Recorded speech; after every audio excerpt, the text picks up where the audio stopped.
This is America's Great Southwest, a vast landscape with a long history of peoples who've inhabited its canyons and plateaus.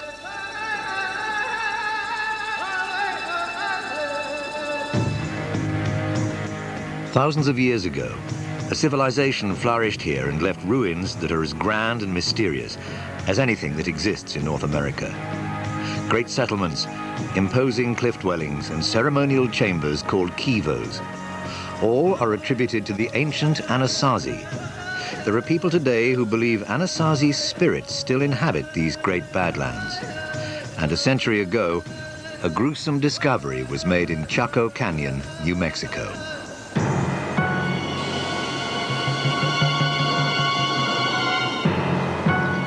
"14 skeletons were found in a mass grave. They might have been murdered, or they might have been the victims of human sacrifice. Their fate was sealed in the American West centuries prior to the arrival of any of its familiar peoples, before even the Navajo or Hopi tribes of Native Americans, at the dawn of civilization."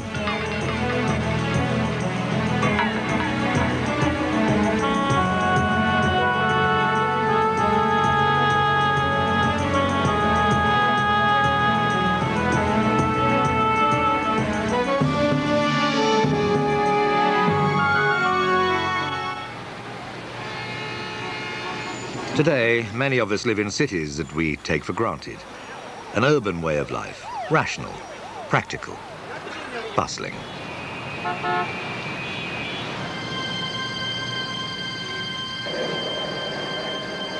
It's not easy for us to grasp a very different view of the world, in which there are spiritual cities inhabited by ancestors recalled in the traditions of storytelling among Native Americans, which fuse myth and reality. The stories may be of imaginary scenes, or they might lead us to forgotten places that did once exist.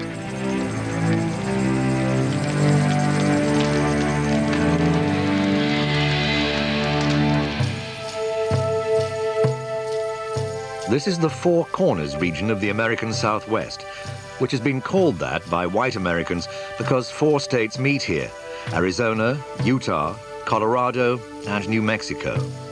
But to the native people, this is the land of the Anasazi, the ancient ones. They're long gone, but it's said their spirits are still a powerful presence here.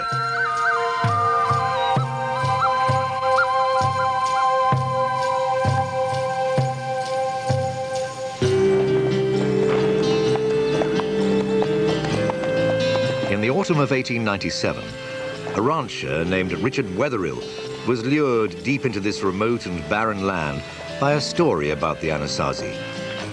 His fascination with the ancient ones had begun 10 years before and hundreds of miles away.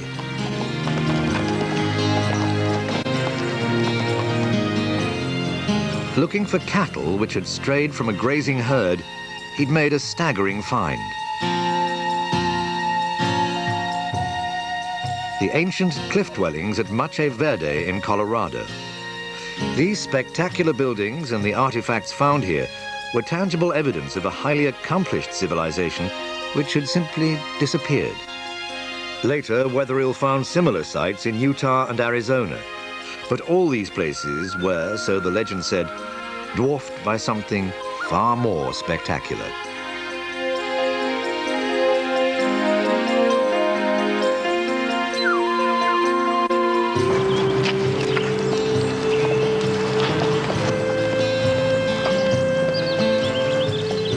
Wetherill was now looking for a fabled city, older, bigger and richer than anything found so far. He had no maps, no specific directions, just the stories and a Navajo guide he hoped he could trust. The deeper they traveled into the desert, the more challenging their quest became.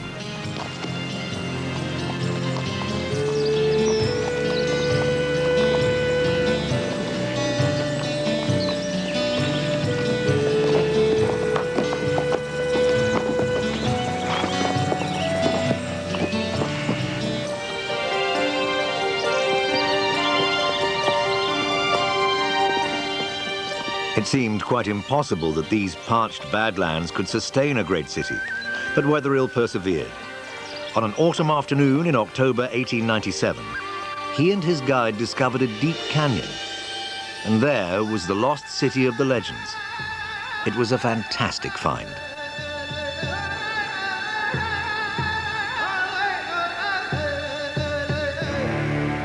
Wetherill was astonished by what he saw. Buildings quite unlike any he'd seen before and never imagined he might discover here. Freestanding buildings, some as tall as 5 stories. One building alone, which became known as Pueblo Bonito, contained more than 650 rooms.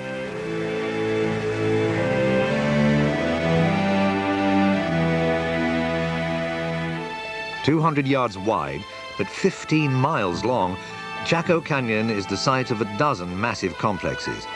They include over 300 enormous, perfectly round pits, the purpose of which could only be guessed at.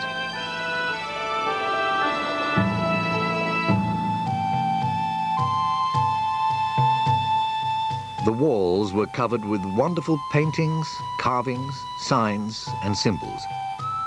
What they meant to the people who created them was unknown. Nothing found in all of North America has rivaled the amazing Chaco Canyon.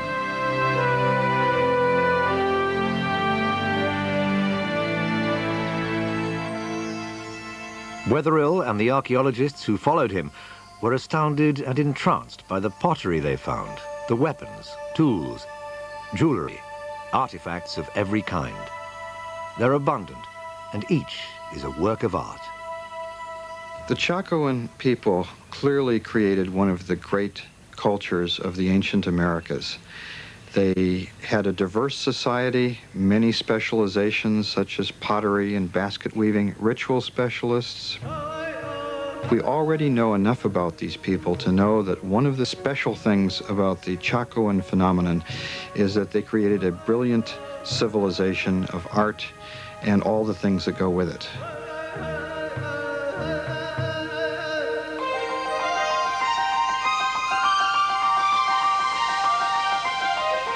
The Anasazi were fascinated by the heavens. They were sophisticated watchers of the sky. Many believe these 1,000-year-old markings record a spectacular astronomical event, a supernova. A supernova is an exploding star way out in the galaxy, but for a month or two, that single star can outshine the other 200 billion stars of the galaxy. And there's evidence from Chinese and Japanese records that on July 4th, 1054, a spectacular new star appeared.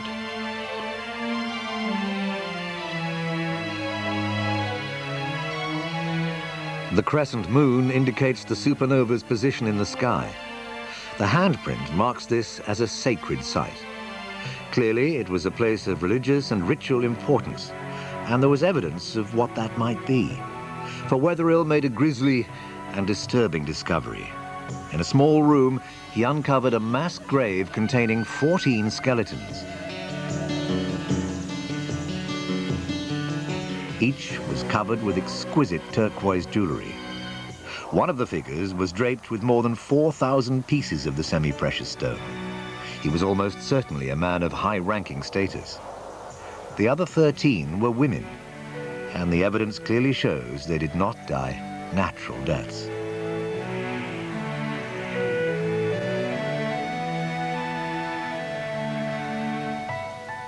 Wetherill's wife, Marietta, who visited the site, speculated about these deaths and their meaning. The skeletons of 13 women were lying against the wall, clear around the room, and every one had a hole in their skulls. They were his wives, perhaps, to go to the afterlife with him. The Diary of Marietta Wetherill, 1897.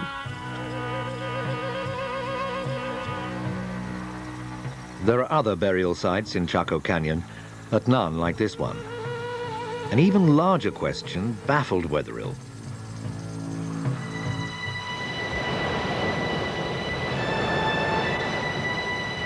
20 million years ago, Chaco Canyon lay beneath the great inland sea. But when the water receded, only a dry and parched desert remained. Mesopotamia, Egypt, a number of others, China, All of those are complex societies founded in a very arid region. But the key to those places is they have major river systems. We just don't have the water here. Water is critical.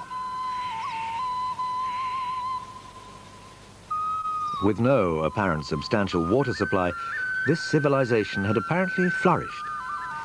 This appeared to be an impossible place to build a city, and not just because of the lack of water. The canyon walls provided the stone for the buildings, but there were a great many timbers used too.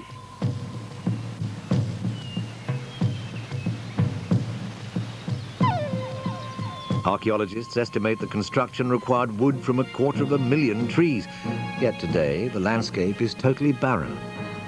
Samples taken from the beams indicate that the trees were not local. Many came from as far as 50 miles away.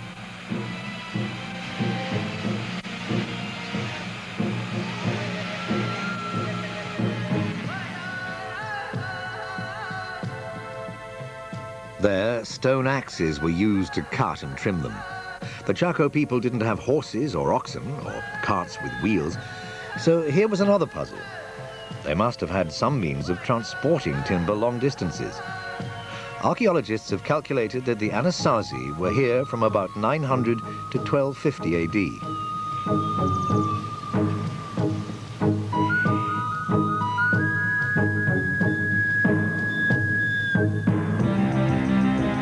At the same time, other monuments were being built around the world.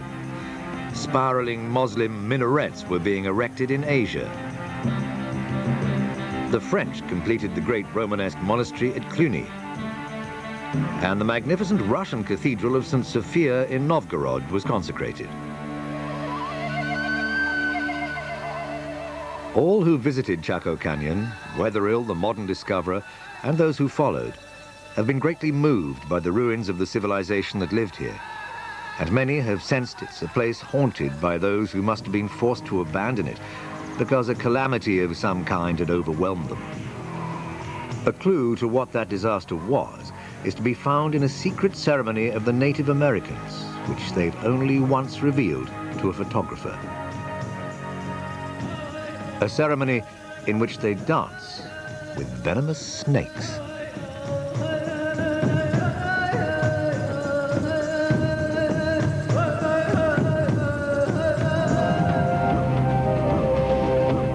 Magical powers.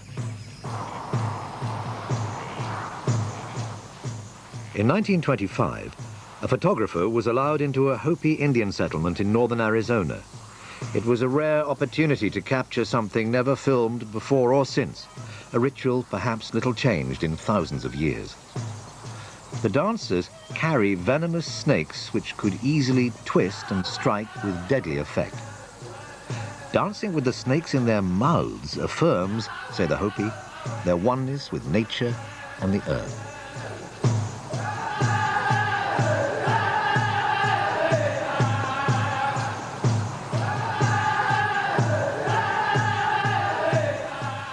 A line of dancers represents antelope, whose galloping feet produce a sound like thunder when heard racing across the landscape. But the clouds must be induced to release their rain.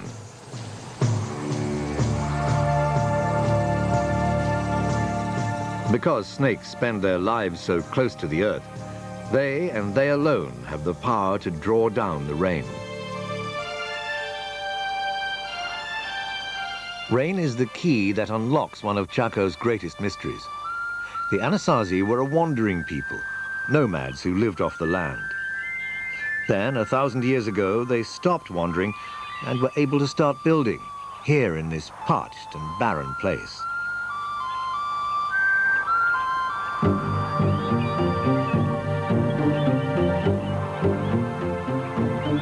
The puzzle of how they achieved this was solved by a new scientific technique, dendrochronology, the study of the tree rings in the timber used to construct the buildings at Chaco. They provided a startling revelation. About 1,000 years ago, the weather changed. An era of record rains began.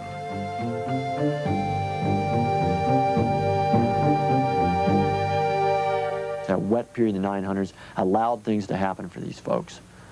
And it could have been, given the psyche of human populations, maybe it was wet enough, and maybe for the first time they saw surpluses that they had never imagined before.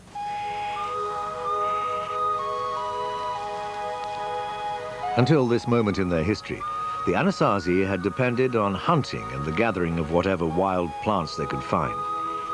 Now they could be farmers. They could grow corn, squash, beans, a dependable and abundant food supply. The ancient people of Chaco Canyon began to build an irrigation system to capture and control a water supply. Their tools were primitive, but they built monumentally. That they were able to do so with brute force is astonishing, and there's a belief that they were aided by superhuman powers.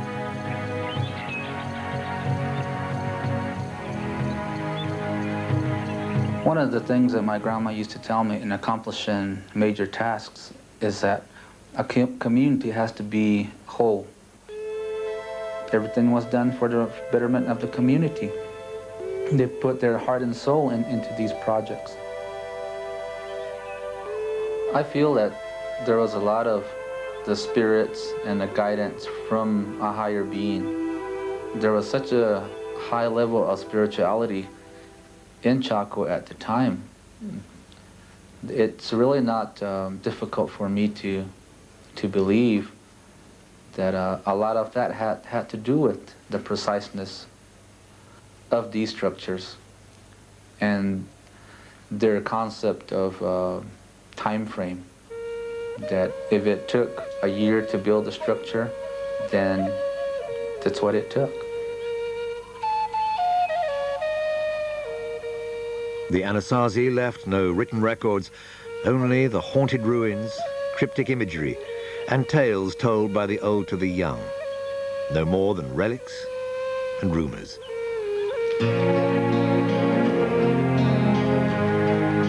It was an old legend about a magnificent city that had brought weatherill here in the first place. And it was another that led archaeologists to an astounding discovery.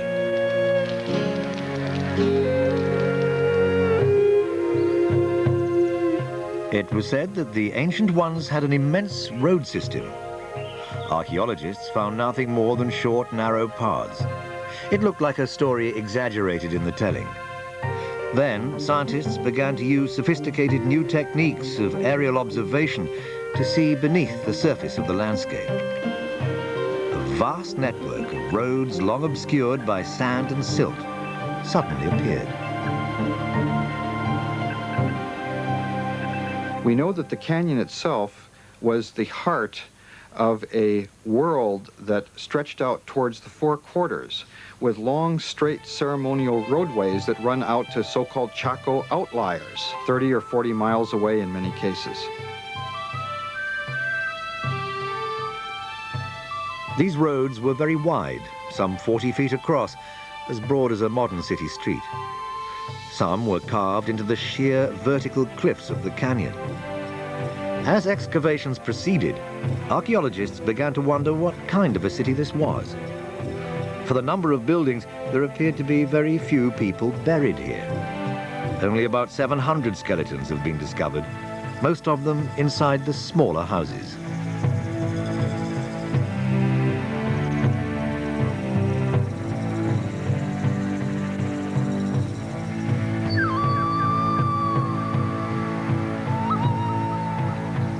And the archaeologists were surprised that there weren't very many burials in comparison with excavating small house sites that are basically domestic habitations. And they said, wow, there's something really strange. And they didn't key into the fact that, of course it's strange. These are public buildings. If we were to excavate a library or a post office or a courthouse in our society, we wouldn't find very many human remains.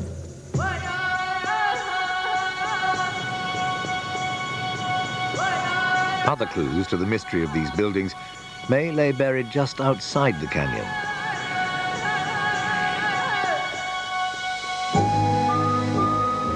Covering just 2 acres, Pueblo Alto is smaller than Pueblo Bonito, but it's yielded new insight into the real purpose of the so-called great houses. As so often happens at archaeological sites, the rubbish heap proved to be a valuable record.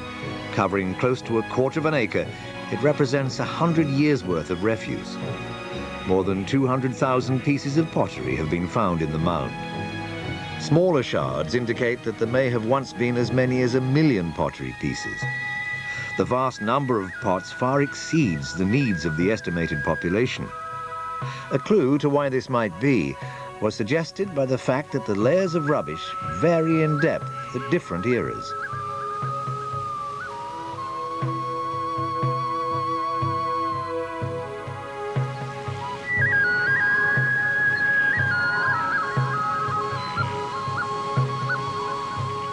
There's probably some kind of ritual thing happening there at Chaco where people come together maybe once a year or something like that.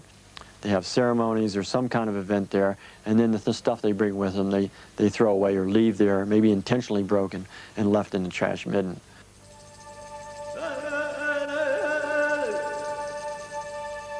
We may never know what really took place here, but many scholars believe that it was a spiritual center where worship and ritual were the dominant activities. For the Anasazi, religion and nature were inextricably intertwined. The earth and the sky were held in reverence. The sun itself is important. We call it Father. We call the moon Father as well. We call Earth Mother, and they're like the parents of the people that occupy Chaco Canyon. When people move around a lot, as these people originally did, and are nomads, they look at the nighttime sky. It's the one consistent element of their world as they move. But when people settle down, as these people did, now you can watch the daytime sky and you understand very quickly that cycle of the sun, which creates for you a yearly arena in which to play out your life. So that you can predict when to plant, you can predict when the light is going to almost leave the world and when it's going to return, so that you know everything is unfolding as it's supposed to.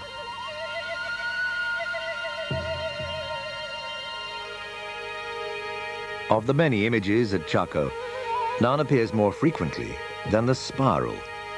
Some are tightly coiled, others are loosely drawn, but all seem to be essential elements of a profound system giving spiritual meaning to the physical world.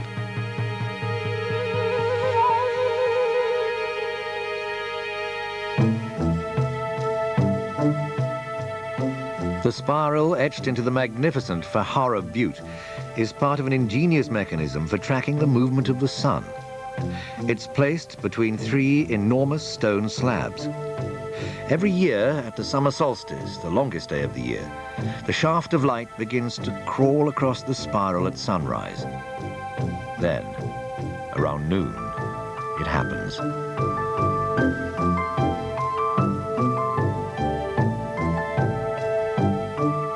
A streak, known as the sun dagger, slices directly through the middle of the spiral.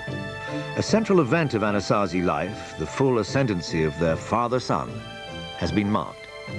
The calendar is secure. The cycle of life will prevail. Mother Earth will continue to produce.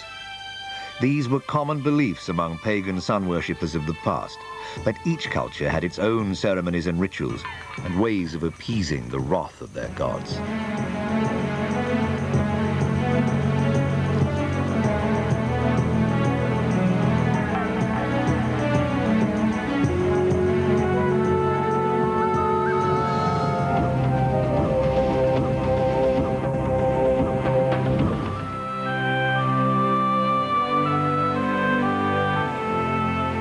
To the uninitiated, many of the structures here look forbidding, and none more so than the underground chambers called kivas, which appear vast and threatening.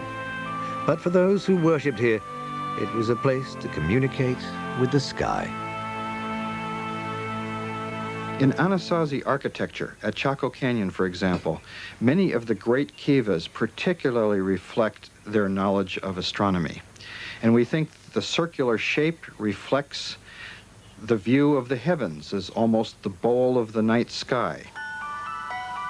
We also think that certain windows existed to let the sunlight in the mornings and in the evenings and shine on the wall and produce a kind of a dance or pattern that they can interpret and monitor the annual cycle.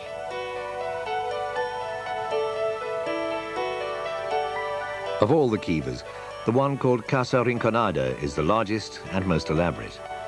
It's also the most intact. The roofs and upper structures of most kivas have long since collapsed. At Casa Rinconada, it's still possible to experience the dance of the sun once a year.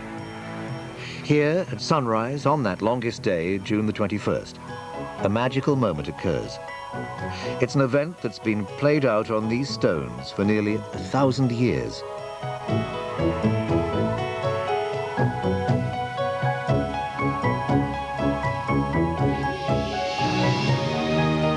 The dawn light pierces the kiva through a small window at the top, casting a golden rectangle on the wall opposite. Slowly, the shaft of light crawls along the stony face to illuminate one niche that receives no light at any other time of the year.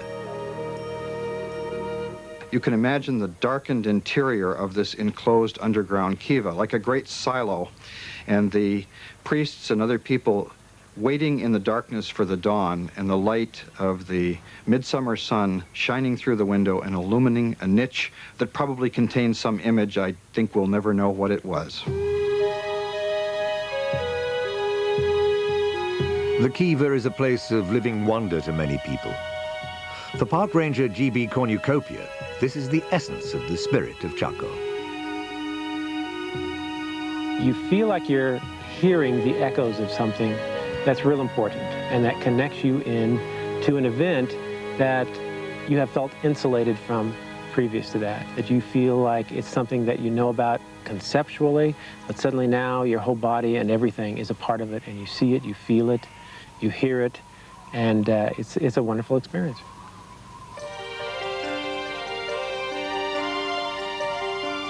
For 250 years, a civilization flourished here. But the people were dependent on what they regarded as the benevolence of their gods, who gave the rainfall they needed to survive. 1150 to 1170, very, very bad drought. And it looks like, because I would say there's a major depopulation of Chaco Canyon. Each one of those successively seems to be one of the worst they've seen, for hundreds and hundreds of years.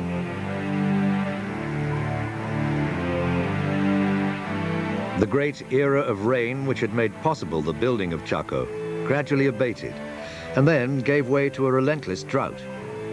For the people who lived here, the disappearance of the rain had a religious message.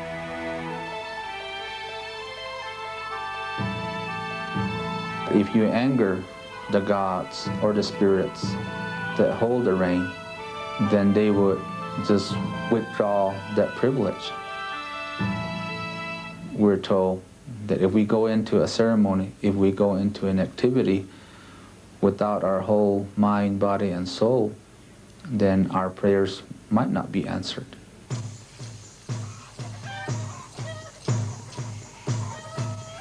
There was constant need to placate the gods. Rituals passed down from time immemorial, captured in this rare film, suggest what may have happened. During this Hopi rain ceremony, the clans gathered to compete in sacred games, much as the ancient Greeks held Olympics to honor their gods.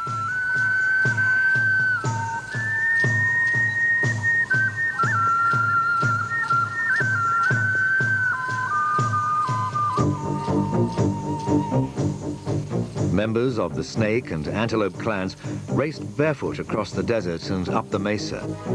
When they'd finished the grueling race, the winner was rewarded for his struggle with a jar of water. It began as a holy rite, but as the years passed, the people of Chaco perhaps developed too great a pride in winning. If so, they might have lost regard for their spirit world.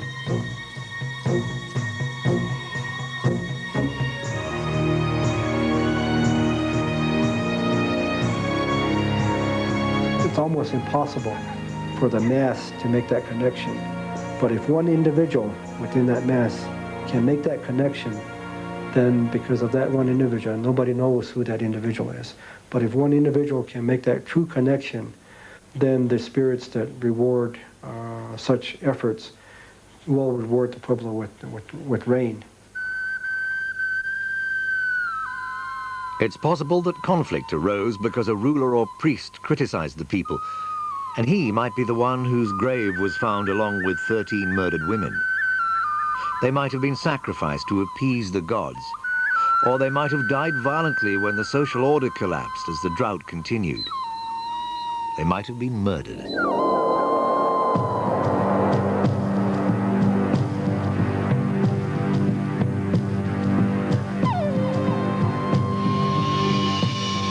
We know that some of the burials in the great houses, some of the people appear to have been killed, whether ritually or otherwise. They have their skulls are smashed and they have broken legs. The precise sequence of events is lost, but it is certain that the rains failed, the crops withered, and slowly over time the people left Chaco Canyon. It could no longer sustain them. The Anasazi, the ancient ones, were forced to leave this great city.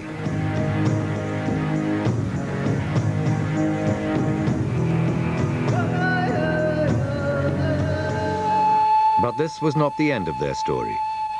To many Native Americans who live near Chaco Canyon, these images, called anthropomorphs, record the origins of the ancient ones, the Anasazi.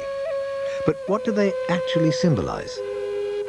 I've had Pueblo peoples tell me that when they see the anthropomorphs, for instance, they'll occasionally say, well, that's when we had tails. That's when we lived in the earlier worlds, and we were of a different form then.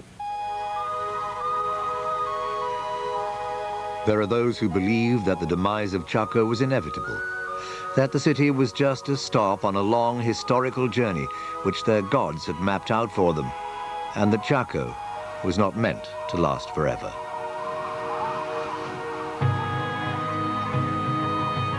Once they got up on top, they started migrating in the southerly direction, and Chaco Canyon was about one of the stops in this migration route. We are in a journey. We've been on a journey since our ancestors came up through the underworld.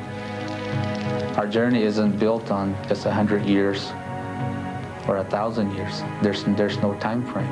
I don't know where the journey is going to end.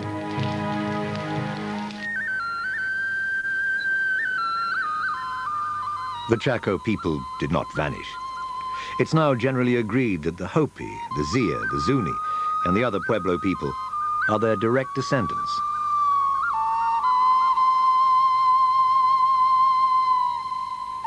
The Navajo may not be. They seem to have arrived in the area long after the Anasazi left. But Anasazi is a Navajo word, and some scholars now regret having taken it up. It's kind of a dirty word. The Hopi and other Pueblo people really hate it, but it's the word that the anthropologists have latched onto.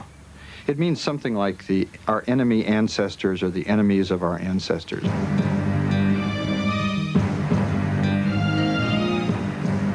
"400 years after the original inhabitants left Chaco, and well after the arrival of new tribes like the Navajo, an unfamiliar race of people arrived.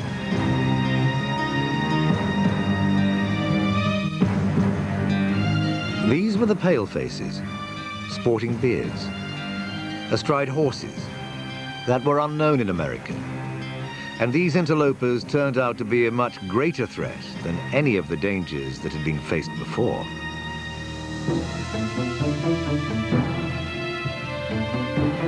The first Europeans appeared in 1540, drawn to the area by a legend of 7 fabulous cities filled with gold. It might have been Chaco Canyon they'd heard of, in which case its fame was responsible in part for the downfall of the tribes. Along with their desire to plunder the riches of a new world was a mission to convert all pagans to Christianity by persuasion, or if necessary, by force.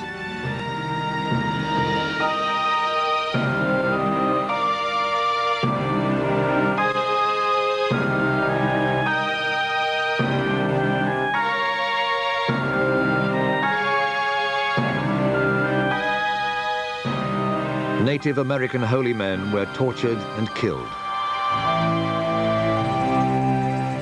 Ritual objects were destroyed. Native Americans were enslaved to build missions and do other work for the white man.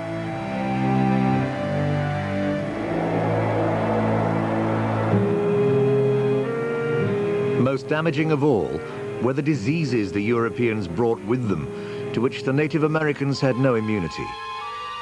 Epidemics of viral illnesses such as smallpox devastated the defenseless peoples, and a series of plagues almost wiped them out. There were uprisings against the Europeans, but they all failed. The great migration of the Anasazi from north to south was stopped.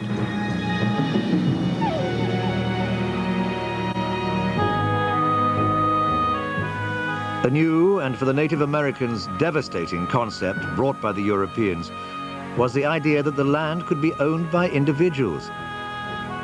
This was just one of many new values imposed upon Native American life.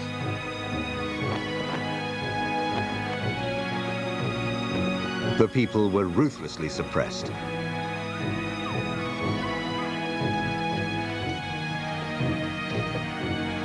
Their own language was outlawed, and they were forced to cut their hair short. It seemed as though the old ways would be lost. Ties would be broken with the ancient ones. But there was Native American resistance, which took the form of rituals acted out in secret and the telling of their own legends.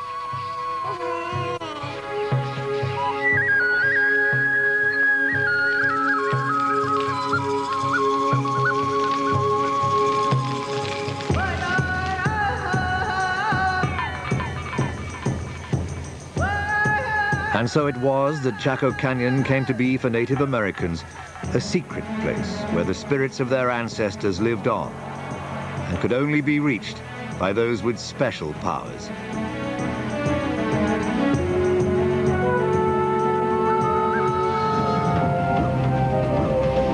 The pace of European life has long been governed by the mechanics of the clock, and a more venerable way of timekeeping by the sun and the stars has been forgotten in the modern world.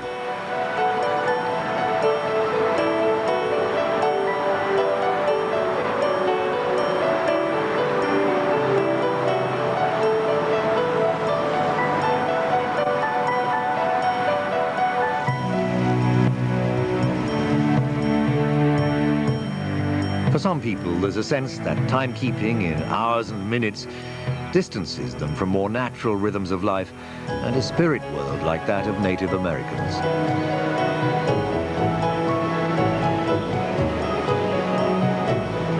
If you're going to go hunting, you have hunting spirits.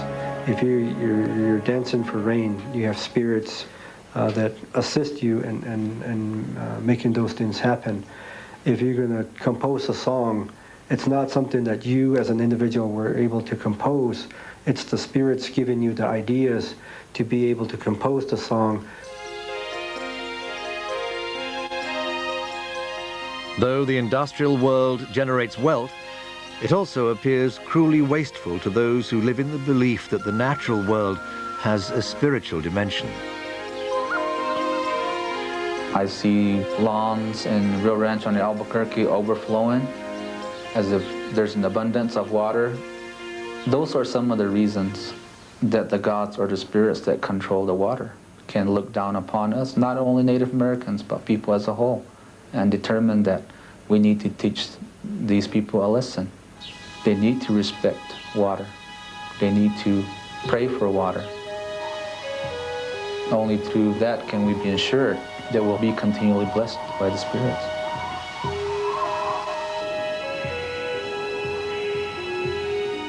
For those who value above all the spiritual dimension, Chaco Canyon has become a special place. Maybe the person feels that they're lost in this world.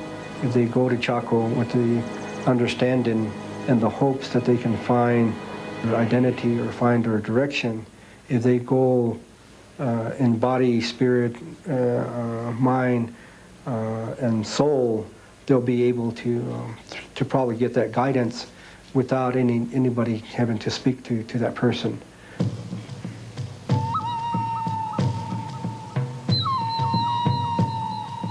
Those who regard Chaco Canyon as an archaeological site of great interest still want to discover why it had roads 40 feet wide, how timber from 250,000 trees was hauled here by a people without horses, oxen, or the wheel. They want to understand why 13 women were apparently sacrificial victims, and the reason there's evidence of violence in an otherwise peaceful world. To answer such questions inevitably involves exhuming the dead and violating sites which, for the Native Americans, remain sacred.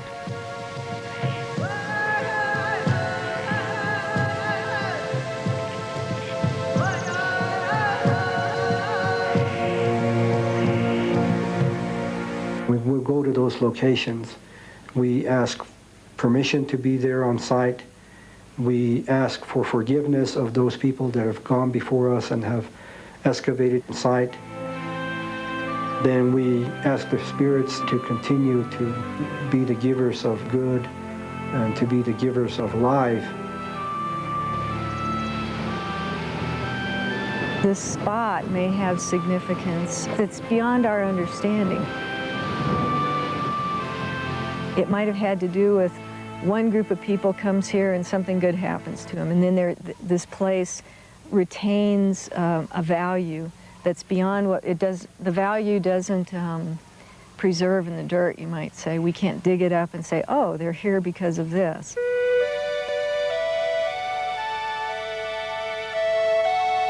The conflict between those who consider Chaco Canyon to be a fascinating archaeological site holding clues to a lost culture and those who regard it as sacred has been joined. I feel that it's disrespectful to just allow anybody to enter Casa Rinconada at any time. And only in the right frame of mind are people supposed to answer. Entering a kiva is significant to journeying back to the underworld where we originated. And that in itself is an activity that we don't hold lightly.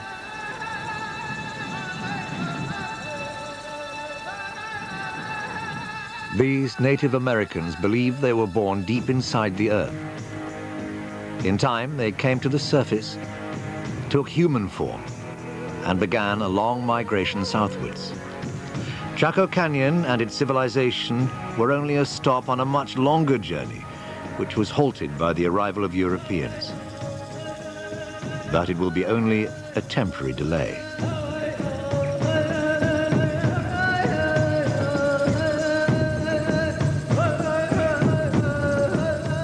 Who knows, maybe another 1,000 years, there isn't going to be an Albuquerque or a Rio Rancho.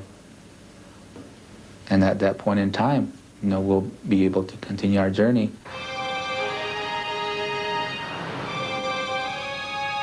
The ruins of Chaco Canyon and of all past civilizations which have faded away are testimony to the undoubted truth that no nation is immune to the forces of history, and in time will face decline and fall.